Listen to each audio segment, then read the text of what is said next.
Okay, so Eduardo, we're here to talk about automotive and transportation and the sensors world. What kind of user experiences are driving the increased demand for sensors?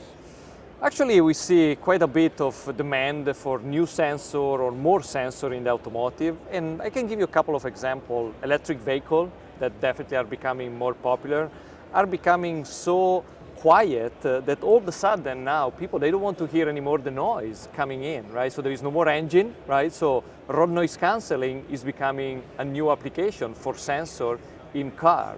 Or, there is also traditional application, but now all of a sudden they are requesting better accuracy, right? Because you want semi-autonomous vehicle. So the idea that vehicle can, without human intervention, take some action, take some decision, etc. So those use cases are really some that we see becoming more and more popular, and also high demand for high accuracy sensor. So what's ST's expertise with this area?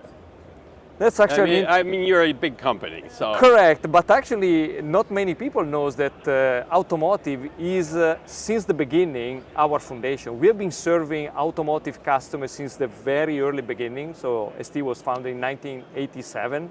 And before that, the Italian and the French company that merged together to form ST were already serving automotive customers. So actually we have been really with the automotive industry, helping to develop, power and sensing and processing solution.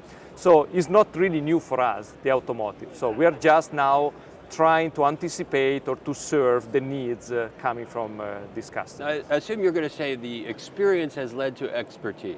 Well, actually that's a very valid point, because actually learning with our customer, listening to them and try to help to address needs is always part of our DNA. And some of the new sensors that we see are really requesting more intelligence, right? Okay. So that's another trend that we see in the industry. I don't know from your point of view if you observe the same, but really it's interesting to see customers now, they are coming to us with also similar use case from the consumer, low power. Okay. Why low power sensor? Now all of a sudden low power is becoming a request also from automotive. How are you guys continuing to innovate in this space? We try to innovate day by day, and among the things, because of these new needs like the low power, we are adding intelligence, we are adding capability to the sensor that just a year or two ago they were not present, because again, nobody was really thinking, hey, automotive, you have a big battery. Well, now every microamp or milliamp counts also in the automotive. So we are really adding like machine learning core, we are adding intelligence to the sensor in order to help to take decision locally. Instead of sending the data to the cloud, running complex algorithms, now there are actions that can happen on the vehicle itself. So really AI at the edge enabled by sensors. Yeah, so what is a machine learning core? I mean, you sort of told me just there, but... But to add a little bit more color, so imagine that you have the capability in the sensor itself to recognize a pattern, okay? And for instance, just to give an example, you can use this machine learning core, this configurable logic inside the sensor to recognize if a vehicle is stationary or if moving.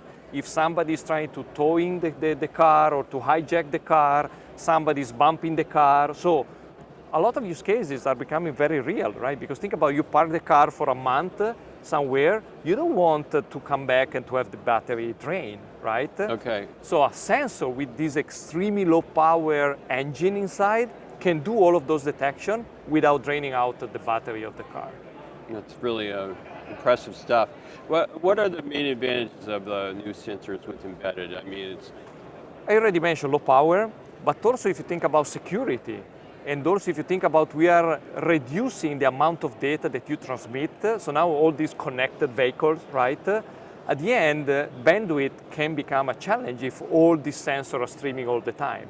Now with machine learning, we can stream only the meaningful data. Oh, okay. Metadata and what really matters, not all the data collected by the sensor. So low power, security, and also, I would say, really limiting the amount of data that we send to the cloud. That's very good. Very thankful for all of your insight. Thank you, Matt, for having me. Bye. Bye.